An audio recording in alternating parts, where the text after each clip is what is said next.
다윗이 자신의 범죄를 용서받은 후에 성전 건축을 하기로 결정하고 준비를 합니다. 오라의 타작마당을 샀다 그랬습니다. 오라의 타작마당을 사고 거기에서 이제 성전 건축을 하기로 결정하는데, 오르단의 타작마당은 천년 전에 아브라함이 이삭을 바친 모리아 산입니다. 이 모리아 산이 오르단의 타작마당이고, 거기에 지금 예루살렘 성전이 세워지고 지금까지도 그게 주인이 누구냐 이걸 가지고 싸우고 있죠. 다윗은 오라의 타작마당에서 하나님이 응답하심 보고 거기서 제사를 드렸습니다. 그리고 1절에 이는 여호와 하나님의 성전이요 이스라엘의 번제단이다 그랬습니다. 그곳을 이제 성전을 건축할 장소로 정하고 훗날 솔로몬이 성전을 건축했습니다. 다윗은 하나님을 사랑했기 때문에 성전을 건축하고 싶었어요. 그러나 하나님이 허락하지 않았습니다. 8절에 나오듯이 너는 피를 많이 흘렀다. 그렇게 해서 허락하지 않았어. 그래서 그 계획을 포기하죠. 자, 하나님의 사람은 하나님의 뜻에 순종하는 사람입니다. 자기 생각이 아무리 거대하고 좋아 보였다 할지라도 하나님이 말씀하신 대로 순종하는 사람이 하나님의 사람이죠. 우리가 하나님의 자녀, 하나님의 백성, 하나님의 종, 하나님의 사랑 그렇게 이야기하는데, 하나님이 명령하신 분이고 우리는 거기에 순종하는 사람입니다. 아이고 우리 그러죠. 하나님 명령하면 당연히 순종하죠. 그렇게 이야기하죠. 근데 하나님이 어떻게 말씀하십니까? 하나님이 오늘 나타나서 내가 하나님이야, 너 이렇게 해, 그렇게 하시나요? 아니죠. 성경을 통해서 말씀하시고 또 종을 통해서 말씀하시고 하나님의 사람을 통해서 말씀을 하시고 또 하나님이 하시는 일을 통해서 말씀하시고 다양하게 말씀하십니다. 그러면은 거기에 이게 하나님이 말씀하시는 건가 분별을 가지고 거기에 순종해야 되는 것이 우리 하나님의 백성들의 그 삶이 되어야 됩니다. 그렇지 않은 사람들, 그러니까 하나님 믿지 않은 사람들은 어떻게 삽니까? 자신의 마음에서 우러나오는 생각, 자기의 어떤 욕심, 그 생각에 지배를 받습니다. 그런데 우리는 과연 하나님이 원하시는 것이 뭘까? 내가 어떻게 하면 하나님이 기뻐하실까? 그렇게 생각하고 뭔가 결정을 내려야 됩니다. 다윗은 그런 면에 순종했던 사람입니다. 하나님이 노 그러면은 예, 그리고 이게 왜 하나님이 안 된다 하셨을까? 깊이 묵상하고 그래서 안 된다 하셨구나 그렇게 생각하는 겁니다. 그래서 8절 말씀이 이제 여호와의 말씀이 내게 임하여 이르시되라고 하는 것은 다윗이 하나님 왜 내가 그렇게 성전을 건축하고 싶은데 하지 말라고 하셨는가? 깊이 묵상하고 기도하는 거죠. 어느 날 갑자기 회오리 바람처럼 탁 치면서 너는 피를 많이 흘렀어 이런 게 아니라고, 하나님은 깊이 묵상하는 가운데 마음에 와닿은 거죠. 내가 이랬기 때문에 하나님이 그러셨구나. 그 깨달은 거죠. 그 성경의 표현들을 우리가 그렇게 이해를, 현대인이 성경 읽을 때는 그렇게 이해를 하고 받아들여야 됩니다. 꼭 그 매사에가 하나님이 나야 하나님이야 그래가지고 막 말씀하는 게 아니라고, 본인이 하나님 앞에 나가서 모든 것을 다 비우고 조용히 하나님 이거 어떻게 하면 좋을까요? 라고 물을 때 하나님이 이제 나에게 임하여라고는 그거죠. 내게 임하여서 말씀을 하시기를 내가 피를 많이 흘렀구나 그런 말씀을 주신다는 거죠. 요새 나오는 그 신앙에 대한 서적들, 경건 서적들에 보면은 많은 분들이 그래 하나님이 나에게 말씀하셨다 하는 것들이 다 그런 표현입니다. 그런 표현. 내가 잠잠히 하나님에 서 있으니까 하나님이 나에게 어떤 깨달음을 주셨다. 그게 이제 하나님이 나에게 말씀하셨다. 그렇게 말하는 겁니다. 그러니까 우리에게도, 여러분에게도 하나님이 그렇게 말씀하신다고. 그 말씀을 들을 때 어떡하냐? 자기의 욕심, 자기의 생각, 고집 다 내려놓고 정직하게, 왜 하나님은 여기 이런 이렇게 결정하시려 하실까? 왜 이렇게 되어갈까?라고 그렇게 정직하게 서 있을 때 이제 하나님이 나에게 임하여 이르시되, 이게 되는 거죠.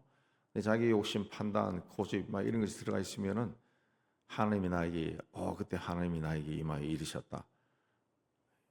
그 하나님이 아니라 그 사탄이 되는 거죠. 사탄이 되는 건. 인간의 욕심이 들어가 있으면 그 욕심을 이용하는 인간의 욕심, 세상에 대한 탐욕 이런 것이 들어가 있으면은 그때 그 생각 속에 들어오는 것은 악한 영이죠.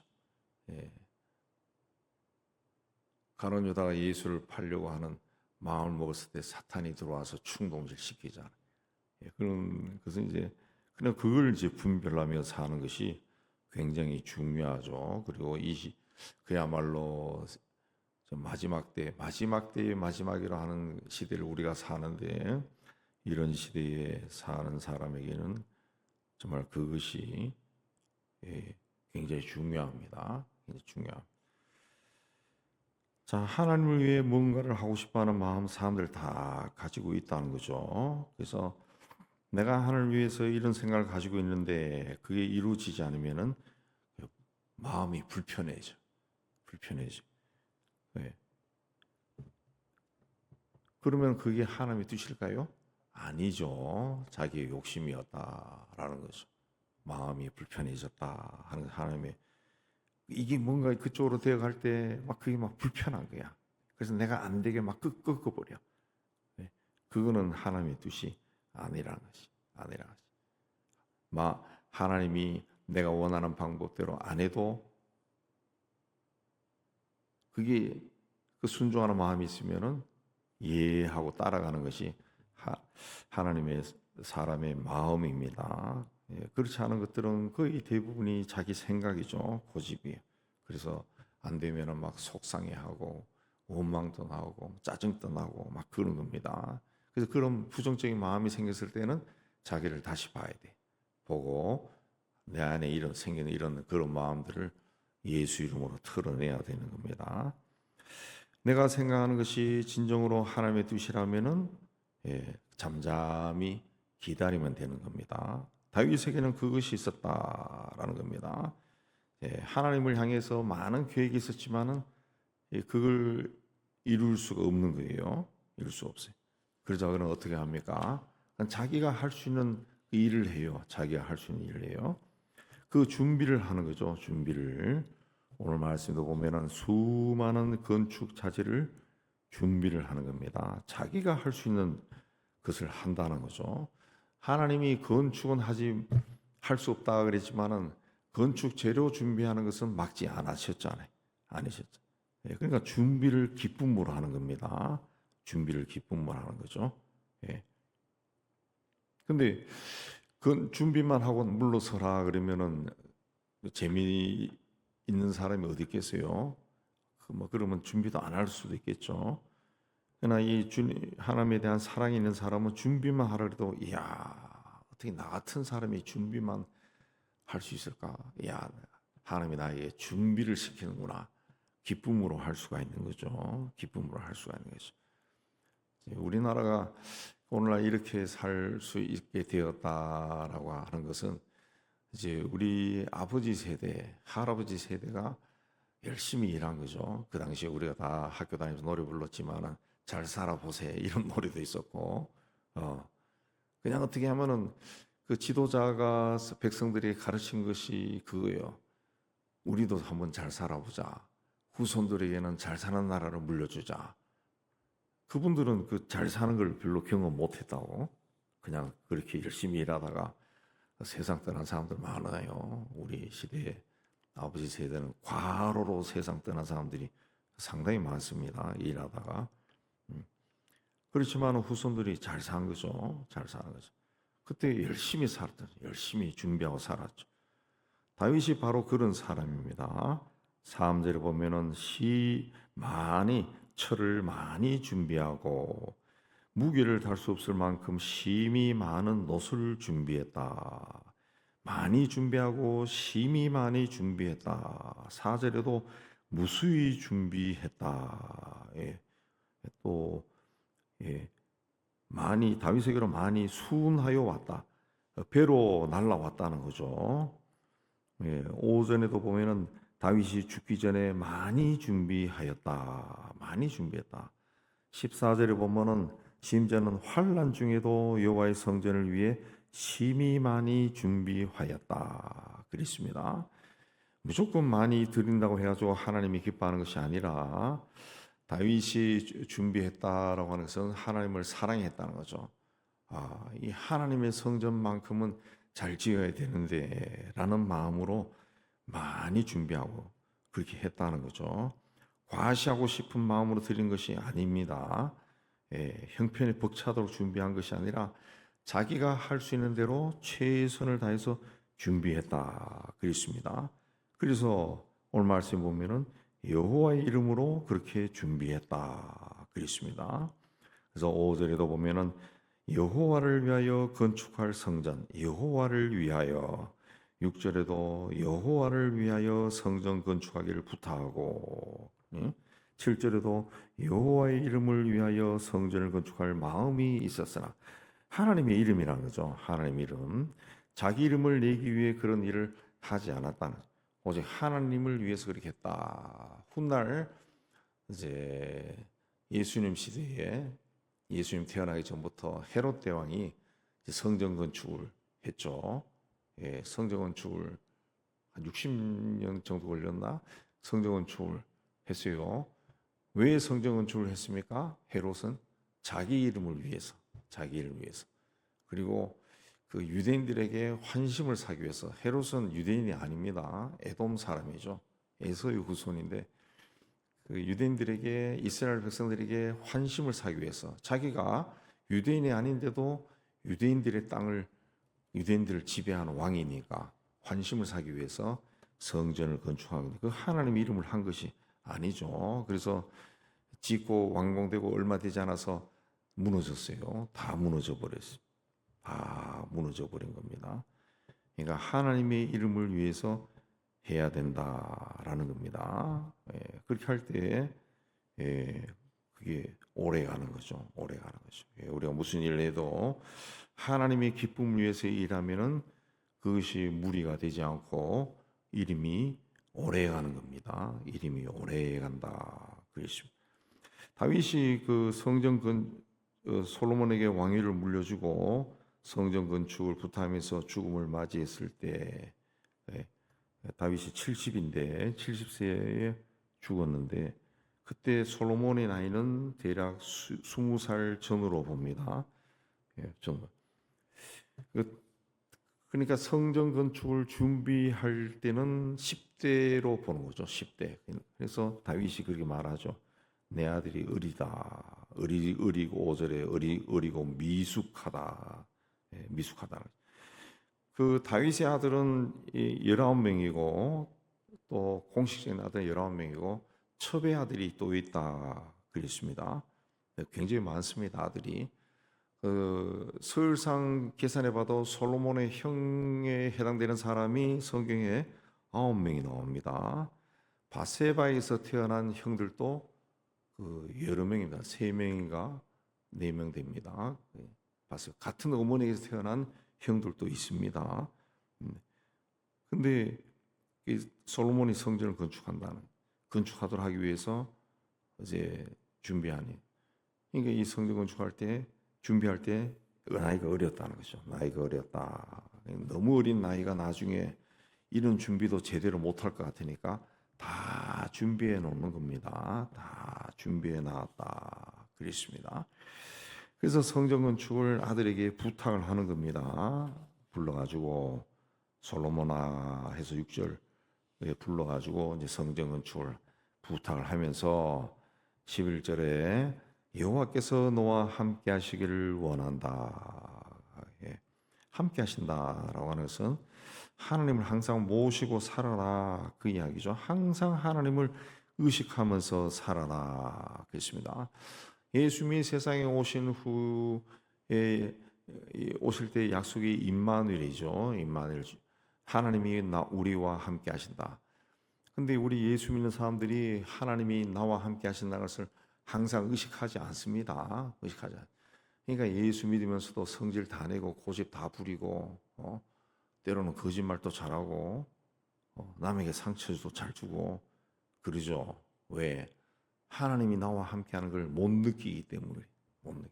하나님이 함께한다는 것을 늘 느끼면은 그렇게 못하죠. 그렇게 못하죠. 그러니까 그게 하나님이 임마누엘로 나와 함께한다라는 것은 본인이 자꾸 어떻게 보면 훈련을 해야 됩니다. 하나님이 나와 함께 하시구나. 훈련을 자꾸 해야 돼. 그걸 의식을 해야 돼. 그래야 말 한마디를 해도 덕스럽고 은혜롭게 하는 겁니다. 함께 하신다라는 것은 항상 존재한다는 게 항상 존재. 내가 다윗처럼 전쟁을 하러 갈 때나 무엇을 할 때나 항상 하나님이 나와 함께한다. 다윗은 처절하게 느낀 거죠.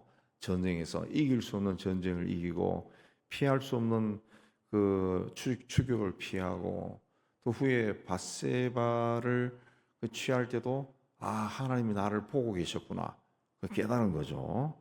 그래서 항상 함께해라. 너는 항상 함께해라. 그래 하면은 형통할 거다. 형통할 거다. 그리고 또 뭐라 그랬습니까? 13절에 가면은 이스라엘에게 모세를 통해서 하나님이 주신 모든 규례와 법도를 삼가 지켜라.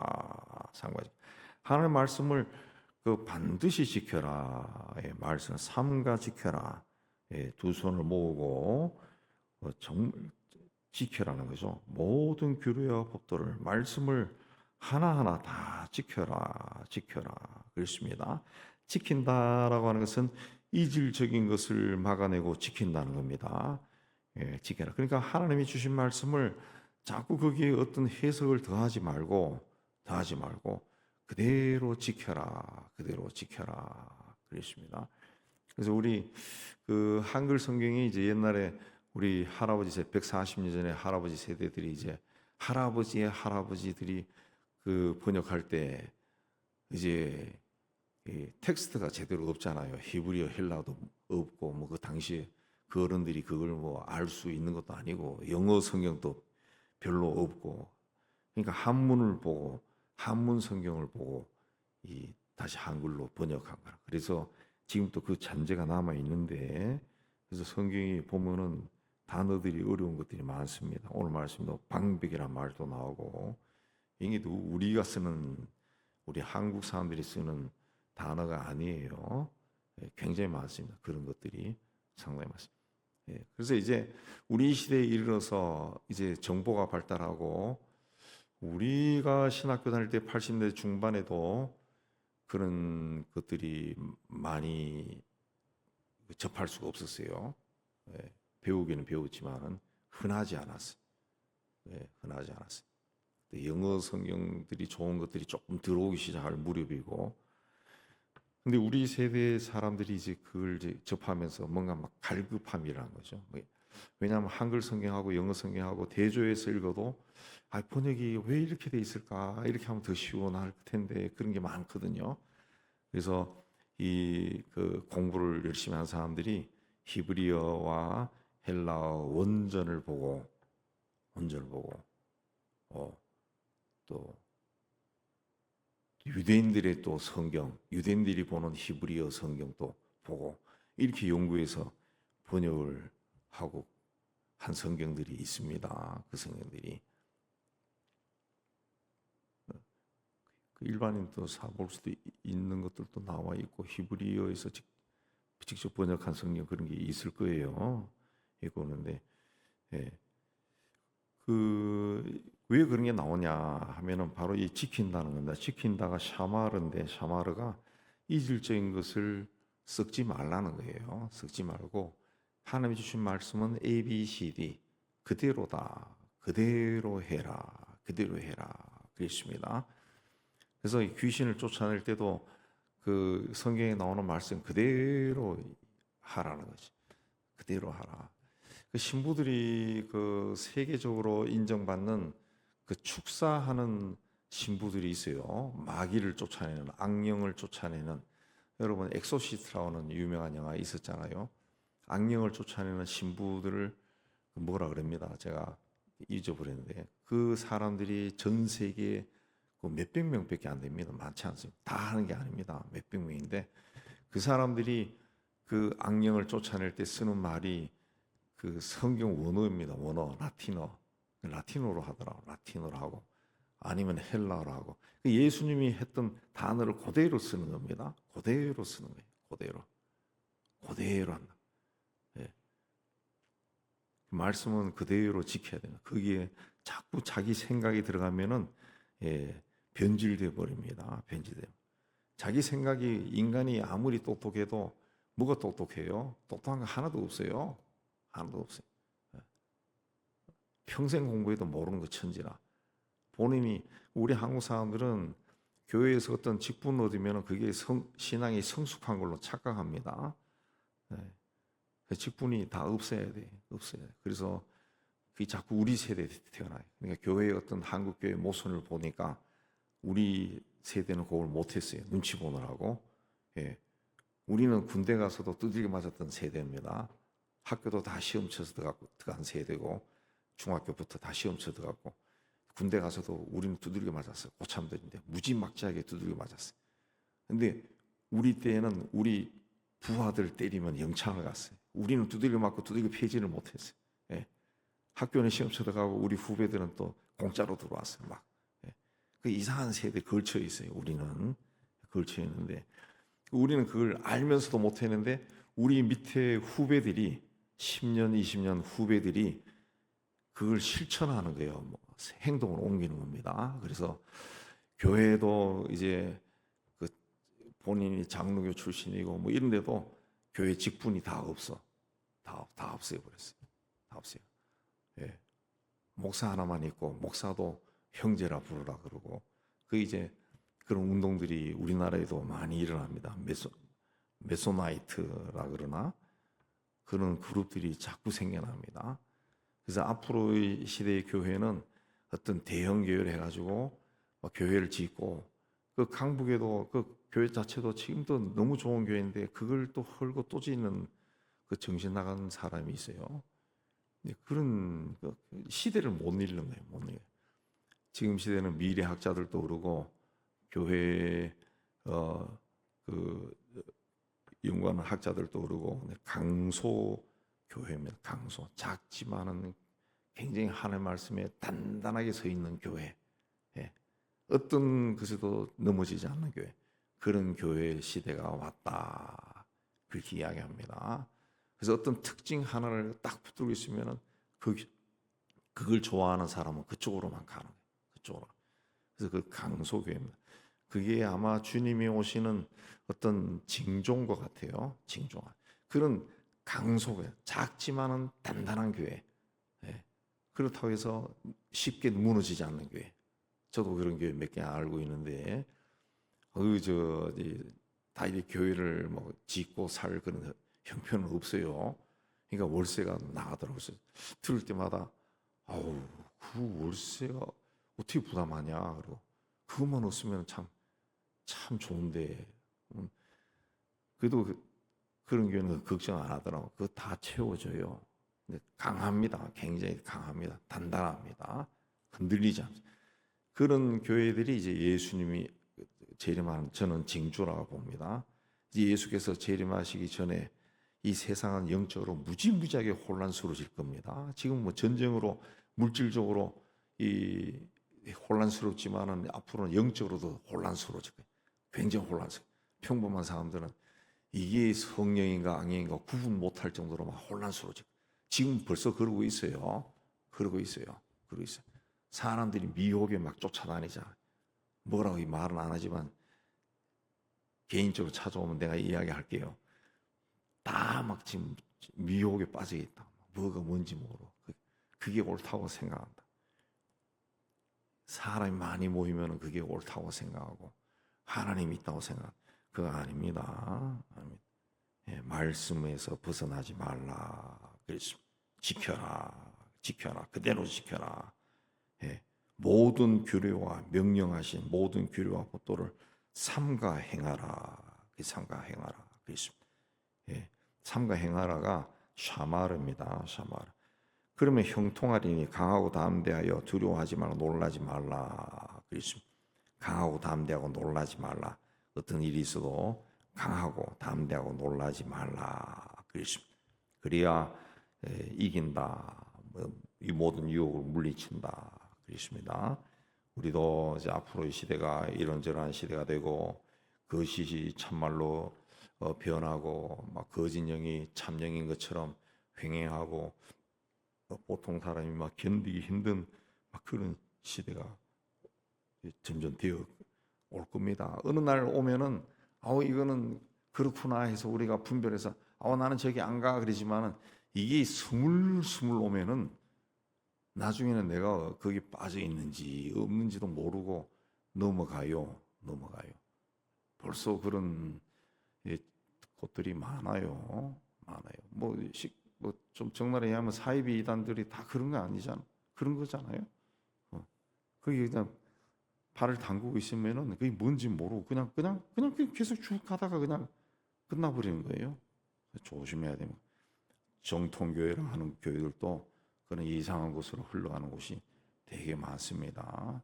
그 말씀에 바탕을 두고 개인적으로도 열심히 성경 읽고 이해가 되지 않아도 읽으면은 제가 어제 말씀드린 것처럼 7번 공부법처럼 열심히 읽으면은 나중에 다 이해됩니다. 왜? 성령이 우리와 함께 하니까. 예수님이 분명히 말씀했죠. 성령이 너에게 모든 것을 가르치고 배우게 하고 기억나게 하리라. 성령이 우리와 함께 하시기 때문에 이해가 다 되는 겁니다. 열심히 읽으면 됩니다. 네. 제 경험으로도 학교를 가본 적도 없고 한글만 하는 우리 할머니 권사님도 성경을 막 수백 번 읽으니까 나중에 다 이해하고 우리 목사들보다도 해석이 더 낫더구만.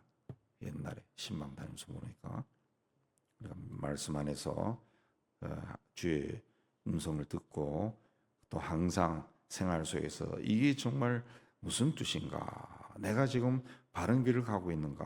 항상 자신을 살피고 그렇게 하나님 앞에 서야 됩니다. 그렇게 할 때 여호와의 말씀이 내게 임하여 이르시되 하나님의 말씀이 나에게 임한다.